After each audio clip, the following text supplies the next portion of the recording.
Hello বন্ধুরা, এই দেখো আমাদের ট্রেন এখানে দাঁড়িয়ে আছে। তো অনেক লোকজন আছে, এখনো গেট খোলেনি, তার জন্য আমরাও দাঁড়িয়ে আছি। এখন আমরা ট্রেনে উঠবো, তারপরে আর আধা ঘন্টা বাকি আছে, একটু বসার পরে ট্রেনটা ছেড়ে দেবে। তো দেখো বাইরে কত লোকজন বসে আছে। তো দেখো দেখতে দেখতে কিন্তু আমাদের ট্রেন ছেড়ে দিয়েছে, আর আমরা কলকাতাকে টাটা বাই বাই বলে আমরা এখন প্ল্যাটফর্ম ছাড়ছি, কারণ আমাদের ট্রেন ছেড়ে দিয়েছে। ওই দেখো ওই সাইডে লেখা আছে কলকাতা। তো প্ল্যাটফর্ম আমরা ছেড়ে দিয়েছি, আমাদের ট্রেন যাচ্ছে এখন শিলিগুড়িতে। তো যেতে যেতে দেখো দক্ষিণেশ্বরের মন্দির দেখতে পেলাম, তো মাকে একটু প্রণাম করে নিলাম।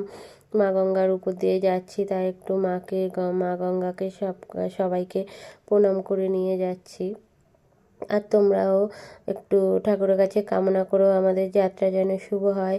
অনেকটা লং জার্নি, তো তো ওই জন্য অনেকটা সময় বসে থাকতে হবে। সেই সকাল 9টার সময় ট্রেন ছেড়েছে, আর ওখানে গিয়ে পৌঁছাবো সন্ধে 7টা তো বেজেই যাবে। তো ভালোভাবে যেন আমরা পৌঁছাতে পারি, এই কামনাই করো সবাই। আর ভিডিওটা ভালো লাগলে লাইক করে দিও।